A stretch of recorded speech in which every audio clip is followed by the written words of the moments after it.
سلام كبراتن كبرانن تخطاتلتنا نلومي نسماتن مبقسن دفعت نقفا زدهسس تحستوينا حزنا كريمنا زلنا كسافت سامت حستونا مسانا خطصنحو بخبري نعدمكم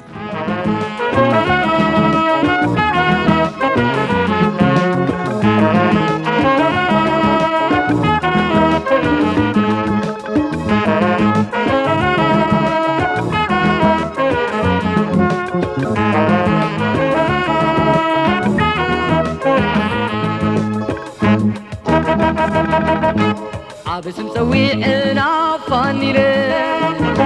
عدسن عسياتا أرحم خدنا كوينا كبرينا فنفا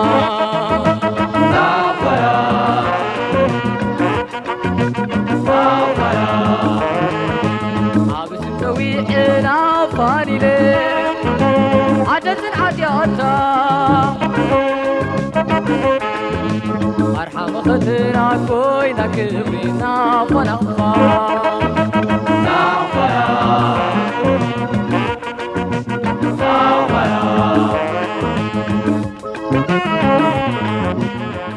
أب أوان استراتيجيكاو مزلاق أبتن صعبا واره إرترا كم حانتي نئشتو ناي براكاتات معسكر بقلب زيبلو السراويت زمناو صوارن ناي دقم مخرتن تملأت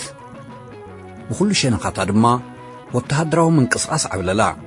قاحلكا سميلكا حسيت زبلا نفرتن شحشحتا تانكتاتن ترايكونات اتن برهان حرنت ريئن زنبرا قل ختماتات كم بحدش أبئت سلائي أتوا نقفخا كاب كلن كتماتاتنا اتا انكو نزحل فتو تسألين قزي كملسا فقط زير آيات كتماقونات عقباء تريرن مسرهوان صقمن زي اللواوت مخانو زأمن الله تقادلايون نسألائيو إنا تواقن إنا الدخمن نابتهم كم قلنا عيدوز فولتهم قوبتات كباب نقفا أب كباب تحساس شحنت شعاد تميتن 78 عام مرت تملسا نقفا سلماتان قرمان إنا قنطتت نعقو دو كتبل نصون رهاز أكالاتون هيواتون وفيو أحلفو غيهبا كيدان تأتاتوهم نزيادة 10 عامتات دما أب إنباتاتن رباتاتن بمقان زمكته تقادلاي معر تاريخو إنباتاتن قوبتاتن نقفا وكيانوس دساقر زنان سمن كترفو كيلوميم مباركس كبراتن كبرانن تخطاتلتنا كابزي بمقتصال أسمات دفاعاتن نقفان منك أليو سندات توكسنا كنزرزرو كنفتنينا أبزي زرزر أسماتن ما بقاسيون زتاكس صحفزي تزبزح تقارلاي نزات بازئة كستو يبلوا هزبخا كستو يبل كتبل أيخلنيو مخنياتو أرد تقادلتي بوتهدراو عين تتأميتو لميمو بمتربات مالت كنالتات زي تتححز بمخانيو أبرأسي دما بسنكي أكامامتان هيتبوتا حانتو قبو فيت نفيت سلائي انتهالي ومخا تتقعيت انتخوينا سما نعو زنصبارق يزخون نوح كيكت كاغنا بخوليتا صدافن زيتوقعيتن بوتان تحليوها كابتواغا اسليان كالي سلكواتاتن طراي مكنخان اتحدتن تخويناون نعوز امت سلاماو سمي زوهابام سلازي اب حنتتا باخل التسمات كتركب تخيليخا بنصارو ابسيايما ناي تقماطو غنا نتوم عبيتن فولياتن كما بقس بمحاز كاب امس ورد كازلا عودي كوحي وي كوربان نابلكا أتقاليلكا مسوعن محبارن يرأيو جنبار نقفا نوح صفحات زعمم عبيت انباتات نأشتو قربيتن لطلات أقاومان زلو صفرا خوينو سنجروتاتن روباتاتن زد تقاليل بوتايم زبوتاتات زي أبقوان وق زتوهبو ويون مسبهاري أدوخاخونو زواسة ببينهم عينتات اسماتالو قالي اسمات مستوم أبتو بوتاز تفتسمو كياتات كوينا زت أساسريم دحراي دما كم كاندي مصوعهم كوينو تريفولهم እዚ ግንባር እዚ ምስቲ ዘለዎ ስፍሓትን ምስቲ ኣሃዱታቱ እናተቀያየራ ዝሕዝኦ መንባረንን ገለገለ ዝለዋወጥ ኣስማት ክህልዎኻ ግድን እዩ ይኹን ዳ እምበር ንኹሉ ድፋዓትን ኣስማትን ብተርታ መቕራቡ ዘይከኣል እኳ እንተኾነ ብዝተኻለ ጥራይ ዘይኮነ ምኽንያት ኣወጻጽኡ እውን ካብ ተቐማጦ ተኸባብን ኣብቲ ግንባር ንነዊሕ እዋናት ዝዓረዱ ተጋደልትን ክእከብ ተፈቲን እዩ ንሎሚ ካብዚ ብምብጋስ ሰነዳት ብምውካስ ንሓደ ሓደ ኣስማት ናይ ድፍዓት ናቕፋ ከነቕርበልኩም ኢና ምክትታልኩም ንዕድም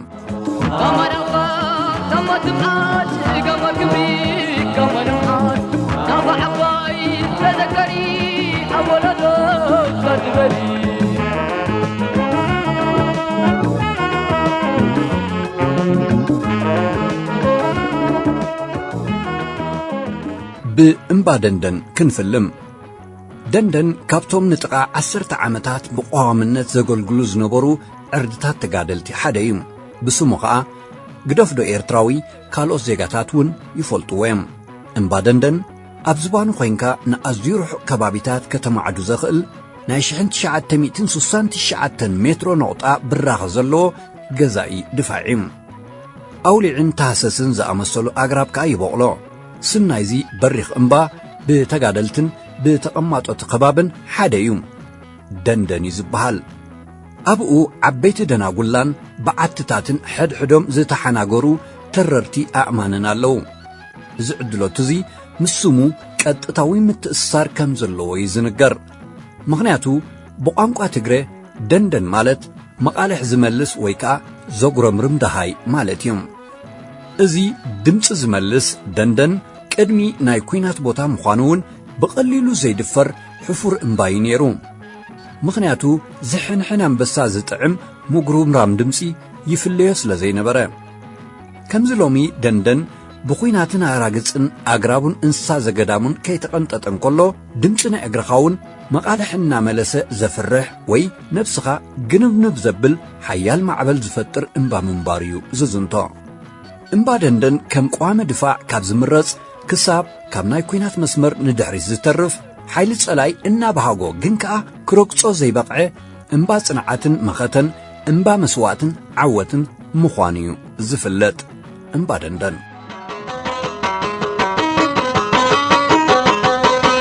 ኣነን እምባ ደንደን ዝራኹለኒ ኣነ ዝረኣኹታ ንዓይን ክገብጡ ፈላታት ወጣቲ ዓይኖም እናብጠጡ ሚሳይል መዳፊዕ እናዋጣወጡ ብናፋል ኣግራበይ ቆጥለይና ሸምጠጡ ሓፈሻዊ ሓሳቡ ልዕለይ ክቕመጡ ባደለን ሚኻይል ሰምዕካየዶ ዝሃርጋብ ዝሓስቡ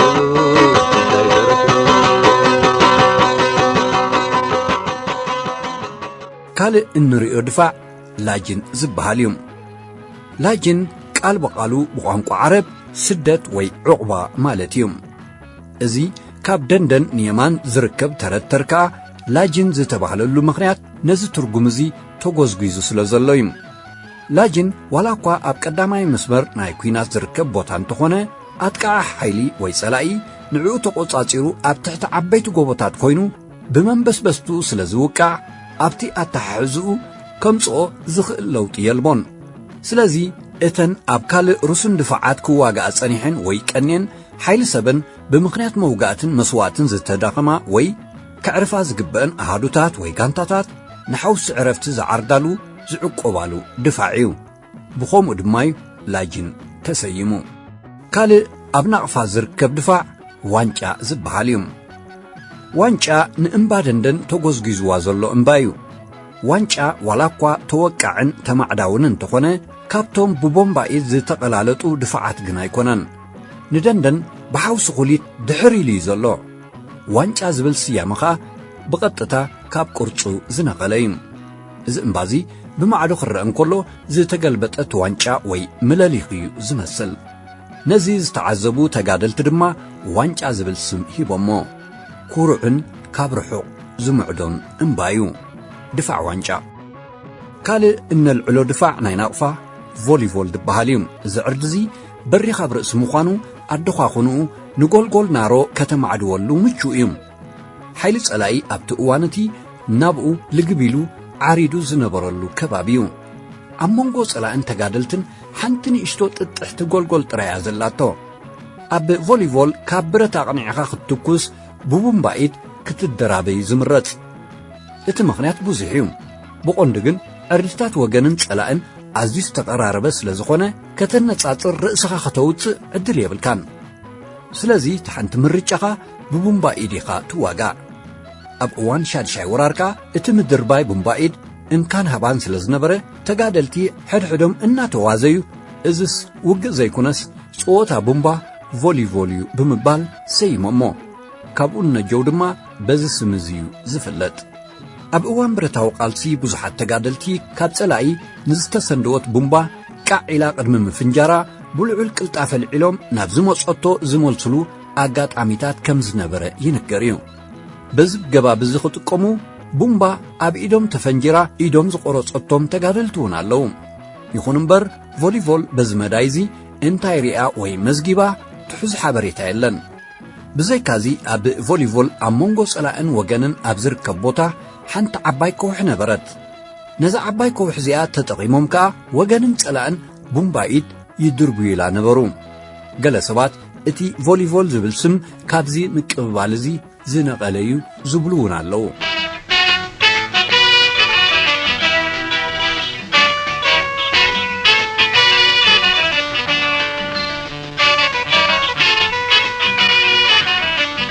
سببكو ساقمكو تماثل يرئيكو نقفاتا نقفاتا فنجي حمرو كبو يتهيبت بهبو منزل حدر قدبو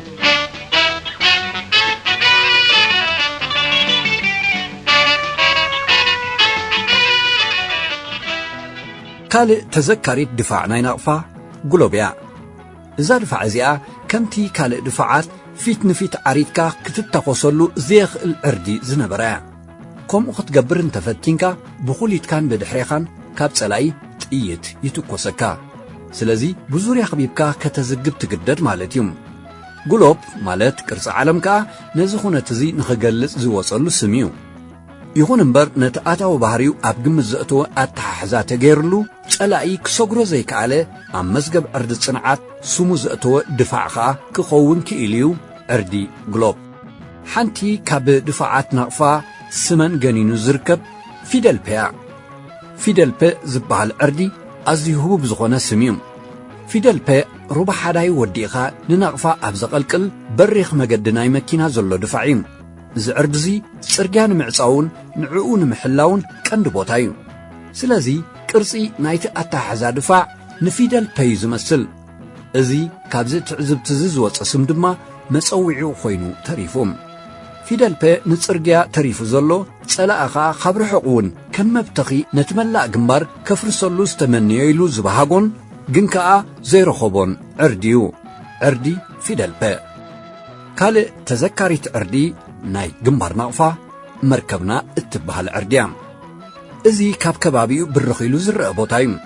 ጸላእን ምንቅስቓሱን ክከታተል ዝተመዘ ዋርድያ ኣብቲ ብራኸ መንበስበስቱኡ ደይቡ ኮፍ ምስ በለ ዝፈጥሮ ቅርጺ ንሓንቲ መልሐቓ ሰዲዳ ጠጠው ዝበለት መርከብ እዩ ዘዘኻኽር። በዚ ኸዓ ዕርዲ መርከብና ጸላኢ ንምርጋጽ ዝተቐረበት መርከብ ትመስል። በዚ ድማ ስም ናይ ዝድፋዕ እዚ ምስ ቅርጹ ተኣሳሲሩ ዝተበገሰ ዕርዲ መርከብና ወንጀል መርከብ ተሓምባል መርከብ ولي الملكتا كيئب مضب شوت أخوك عبدو الكيب مرقنا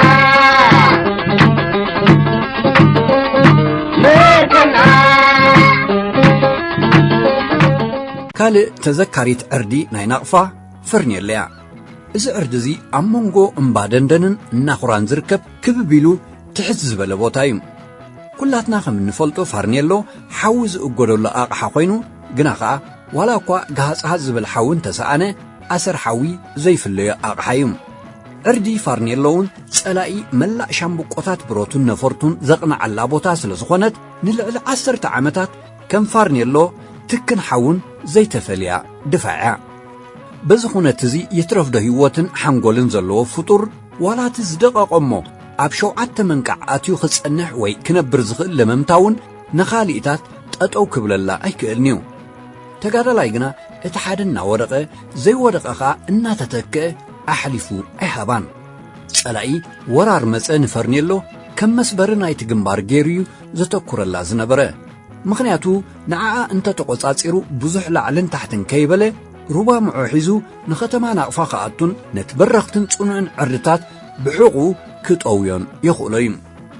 ስለዚ ነቲ ጽዕጽዕ ውግእ ይፍለዮ ከም ዘይነበረ ንምእማትዮም ተጋደልቲ ነቲ ዕርዲ ፋርኔሎ ኢሎሞ ታባ ተኣማመን በቲ ጸላኢ ክመጸካን ከጥቃዓካን ዝግብኣሉ ሸነኽ ጽኑዕ ኣይኮነን ዶ ምስ ገዚፍ ወተሃደራዊ ሳእንኻን ዕጥቅኻን ስንቅኻን ብጥራይ ኢትካውን ክትሓኽሮ ኣዝዩ ዘይከኣል ጸድፊ ዘለዎ ከባቢ እዩ ኣብ መንጎ ጸላእን ተጋደልትን ከኣ ናይ 30 ወይ ከዓ ክሳብ 50 ሜትሮ ዝበጽሕ ርሕቐት ጥራሕ ነይርዎም እዛ ድፋዕ እዚኣ ካብ እንዳ ስጋ ንየማን ስለ እትርከብ ንጸጋማይን ማእከላይን ክንፍታት ናይቲ ግንባር ኣገዳሲት መላጉባ እያ ስለዚ ኸኣ ንጸላኢ ቅሳነት ዘይህብ ቦታ እዩ ስለ ዝኾነ ድማይ ብቐጻሊ ናይ ስለያ ኣሃዱታት ክከታተላኣ ዝጽዕራ ዝነበራ እቲ ኣብኣ ዝዓረደ ናይ ወገን ሓይሊ ግና ተዛማደ ቅሳነት ይህልዎ እሞ ተኣማሚኑ ክዋጋእ ይኽእል ካብ 1979 ዓመተ ምህረት ኣትሒዙኻ እዚ ቦታ እዚ ወይ እዚ ዕርዲ እዚ ተኣማመን ዝብል ስም ክወሃቦ ከኣለ ታባ ተኣማመን ብኻልእ ወገን እውን እንዳ ዱባለ ተባሂሉ እውን ይፍለጥ እዩ ነዚ ካልኣይ ስም ዝተዋህበሉ ምኽንያት ሓደ ኣብ ውግእ ሶማል ዝና ኣትሪፊ ዝበሃል ናይ ስለያ ኣሃዱ ናብዚ ቦታ ዝመጸሞ ንስለያ ኣብቲ ጸዳፍ ገጻት ናይቲ ድፋዕ ተጸግዐ ነዚ ዝፈለጠ ኣሃዱታት ህዝባዊ ሰራዊት ጸቢብዎም ከሎ ሕነቆ ኢለን ናብቲ ጸድፊ ጠያይት ኣዝነባሉ ዱባለ ዝተባህለ ኣባል ናይቲ ስለያ ኣሃዱ ድማ ተወቂዑ ተረፈ ብህይወቶም ከምልጡ ዝኸኣሉ ብጾቱ ኸኣ ሙሉእ ለይቲ ዱባለ ክብሉ ሓደሩ መሬት ምስ በርሀ ግን ሬሳ ዱባለ ተጎቲቱ ምህላው መሰማዕደው ጻውዒቶም ኣቋረጹ ስለዚ ሓደ ግዜ እውን ብዱባለ ትጽዋዕ ታባ ተኣማመን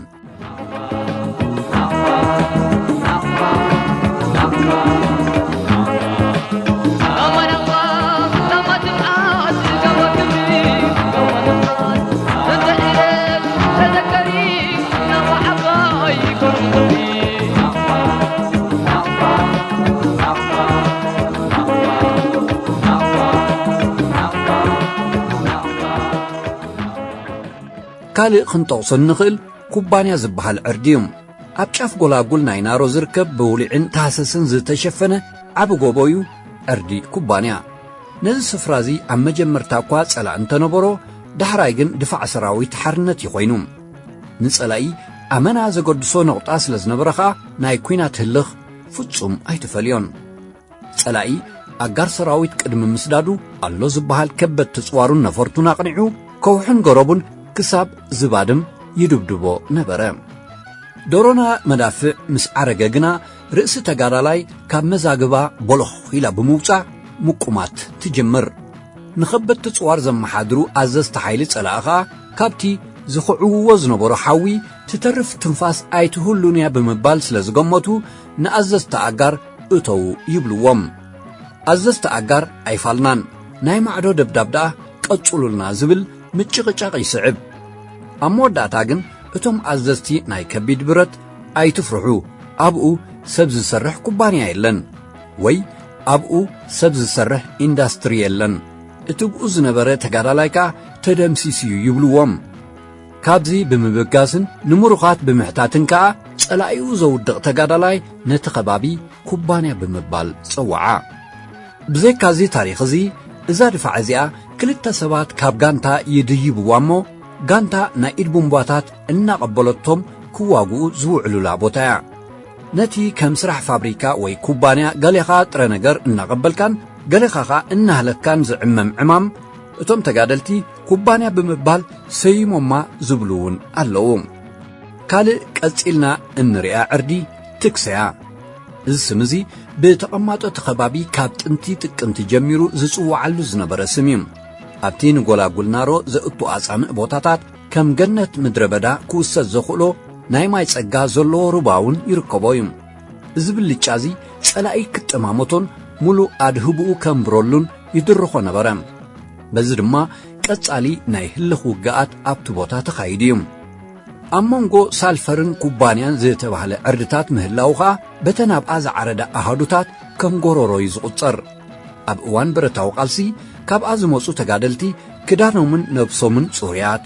ብዛዕባ ሰዓታት ተጓዒዝካ ዝመጽእ ማይ ዝህሉ ዕላል ክውስኹን ክጽምበርዎን ሰኸኽ ዝብልዮም ምኽንያቱ ናይ ማይ ሕፅረትን ነዛ ጎሮሮኻ ከተተርክስ ናይ ዝህሉ ከቢድ ሃልኪ ንዓኣቶም ኣብታ ቦታ እቲኣ ክሳብ ዝሃለዉ ማለት እዩ ጽውጽዋይ ጥራይ እዩ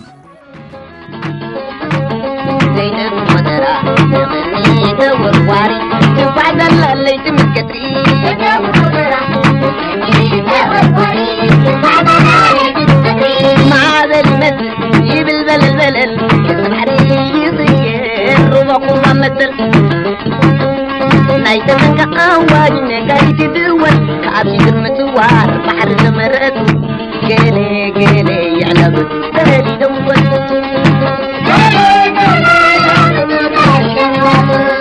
وانجا في مركز محمد مركز قولي من كده كيئن وخب شو تعبك عبدو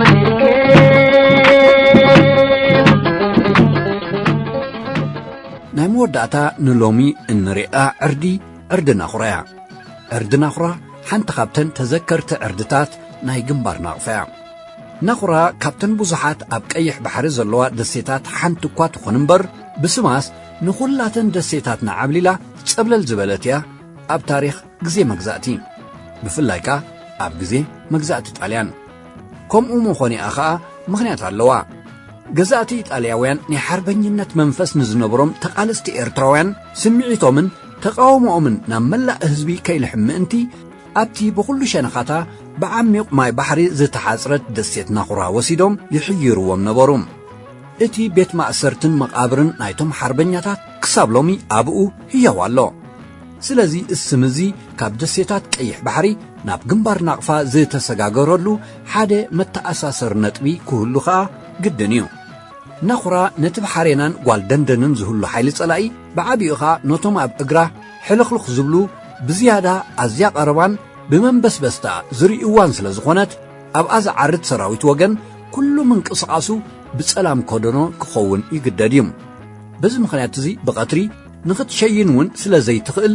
ኣብታ ብጸላም ዝተሸጐጥካላ ዕርዲ ተሓይርካ ትውዕል ማለት እዩ በዚ ኸዓ ተጋደልቲ ናኹራ ዝብል ስም ኣልቢሶማ ቅድሚ ናብታ ድፋዕቲኣ ምእታውካ ኩሉ ዘድልየካ እንተዘየማሊእኻ ማለት ሸንካ ክትመጽእ ስለ ዘለካ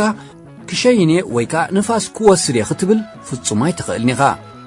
ምኽንያቱ ርእሲ ሰብን ጥይትን ክሳብ ፀሓይ ዘላ ክትሓላለዋየን ዝውዕላ ነይረን ኣብ ዕርዲ ናኹራ عابسم سويعنا فانيلي عدتن عدياتا أرحم خدنا كوينا كبرينا فنخفا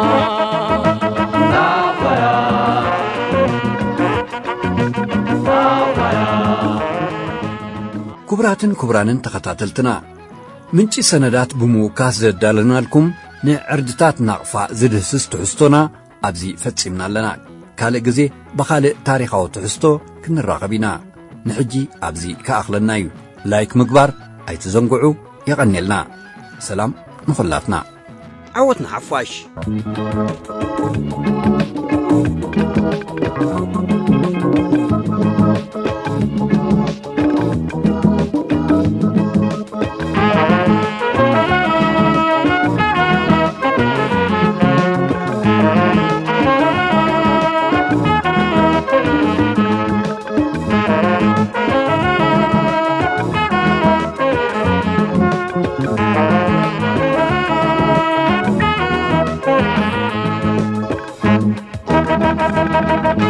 عابسم سويعنا فانيلي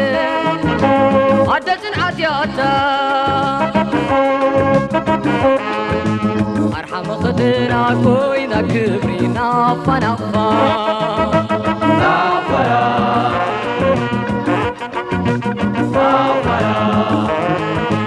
عابسم سويعنا فانيلي عدتن عدياتا أرحم خدنا كوينا كبرينا فنخفا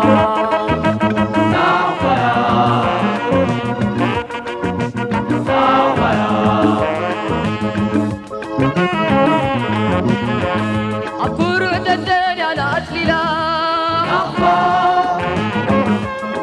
كتما قد نيرا مسقف في دفة كل أقوالتاي وانجا مركب تغنيتا تقول ورارك فريدة نوفاك يا مسحريدة ومن دوك أما عسيرا ومن دوك أما عسيرا كما نخفاك كما تبعاد كما كبري كما نبعاد نوفا حفاي تذكري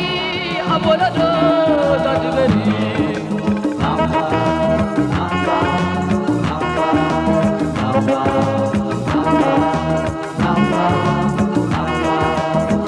كما نخفاك كما تبعاد كما كبري كما نبعاد نوفا حفاي تذكري أبولا تدبري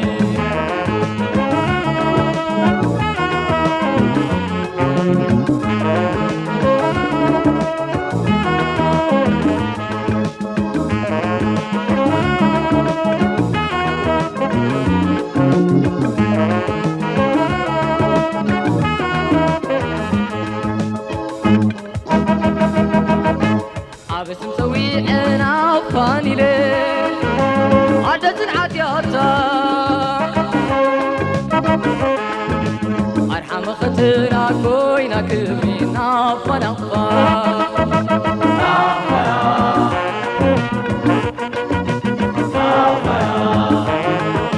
عبس مسوي أنا فاني ليه عدد العدياتا أرحم خطنا كوينا كبرينا فنقفا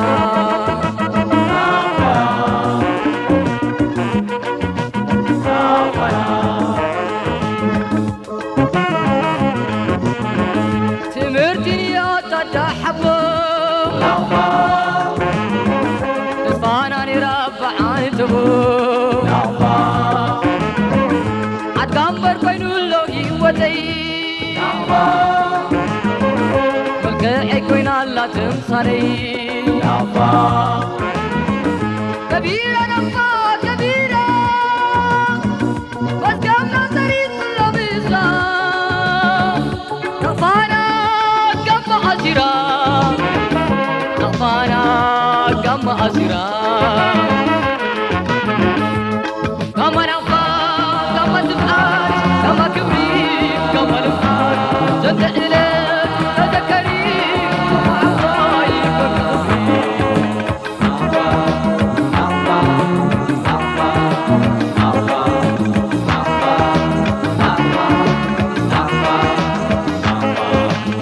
كما نفعات كما تبعات كما كبري كما نفعات زند إليك تذكري وعطاي كبري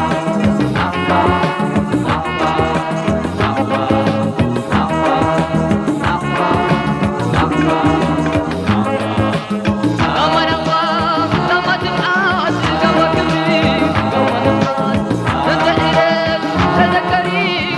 وعطاي كبري